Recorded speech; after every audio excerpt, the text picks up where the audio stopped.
everyone! So hi guys, gagawa ako ng manulzung. In short, udlot sa ahos atong lutuon mga guys. So ito ay side dishes ng mga Korean. So ito ay napaka-healthy nito mga guys at sobrang masarap din. So tara na, tuturuan ko kayo kung paano ko lulutuin. So let's go! Maunin siya guys, udlot sa ahos. So, ato ning lutuon mga guys. Maglabsa ko.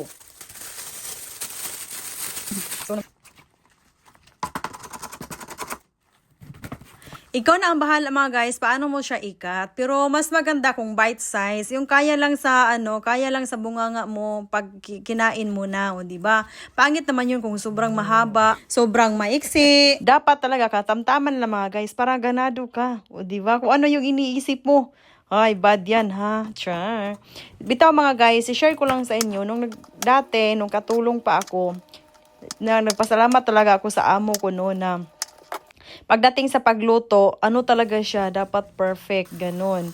So, sa slice pa lang, sabi niya sa akin, Inday, pagdating sa pagkain, kapag nag-slice ka, dapat gandahan mo na. Para pagtingin mo pa lang, masarap na. So, ganito ko pala yung ginawa mga guys. So, nag-slice ko, tapos nagpainit ako ng tubig. Tapos, i-blanch mo to ng 25 to 30 seconds mga guys. Then, hugasan mo ito guys sa malamig na tubig para ano siya, fresh. Maganda tignan.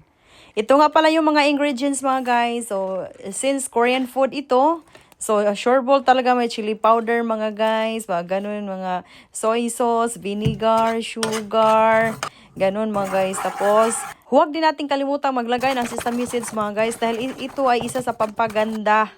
Then, mix it well na dayon mga guys. I-mix na dayon nimo ang mga ingredients. Then, ilagay mo na yung yung gulay, yung manulzung. Then, mikos-mikos mo na yan agad mga guys para lahat malagyan ng sauce. Para masarap lahat. Ganun lang mga guys. Mahirap pa magluto ng Korean food. Hindi naman mga guys, basta memorize mo yung mga ingredients. Sobrang dami pa naman ng ingredients mga guys. Pero sa katagalan, matuto ka man din. Gustong-gusto ko na kasi magluto ng mga Korean food mga guys. Dahil yung timplada ko, gustong-gusto ni Koreano. Siyempre, wife ako niya. Masarap o hindi. Siyempre, no choice yung mga guys. Ayan, tinikman ko na. Sobrang sarap nga ng luto ko mga guys. Thank you, Lord! Since hindi kami nakauwi this year mga guys, so i-treat daw ako ni Koreano dito. Ito ay Filipino food. Ito ay Filipino restaurant pala mga guys. Pinipilahan ito mga guys, dinadayo kasi may event dito mga guys, lalo na kung bored ka or namimiss mo ang Pilipinas. So pupunta ka lang dito sa YGN mga guys. Sobrang daming Filipino dito mga guys, as in. Ang ambience nila mga guys, ang una ko napansin, napaka-elegant talaga. So ito nga yung store nila mga guys. So ang may-ari pala dito mga guys, ang asawa niya is Korean. Then ang asawa niya is Pinay. So ito yung family ko mga guys.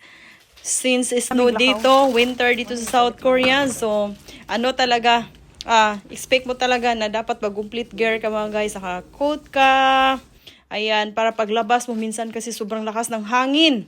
Ayan mga guys, tingnan yung ambience nila, napakaganda talaga. Christmas na Christmas ang dating ng store nila mga guys. Napakalinis. Hindi ko alam kung paano nila to ginawa. Sobrang ganda talaga, as in, nakaka-amaze talaga mga guys. Ayun tingnan nyo No, parang cherry blossom. Bumalik sa YG na aking asawa mga guys. Kasi feeling niya nagkamali yung cashier. Kasi almost 3,000 ang nabayad namin mga guys. Tapos kunti lang ang binili namin.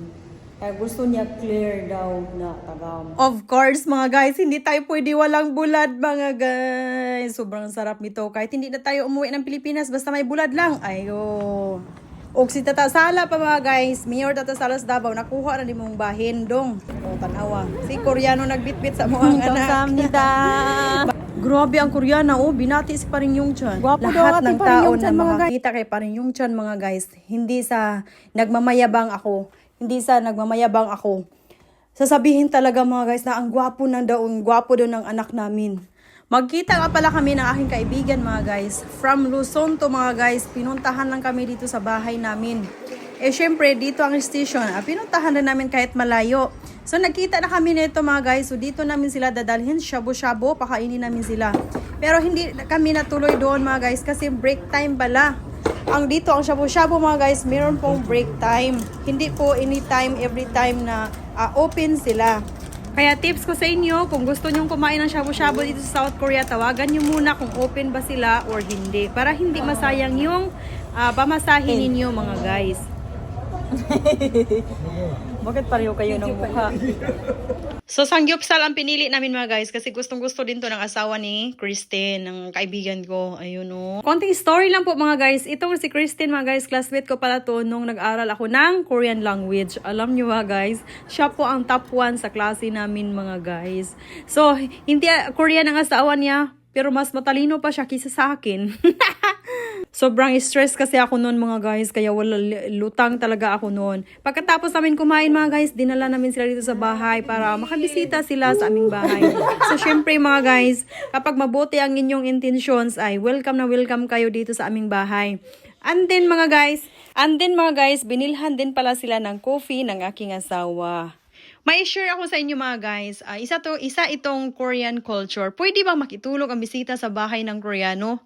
Naku mga guys, hindi po uso sa kanila na ang bisita ay makitulog sa bahay nila. So yun lamang po mga guys, ito na po ang pinakamasakit yung iiwan ka na. So please like, comment, and share mga guys. Sarang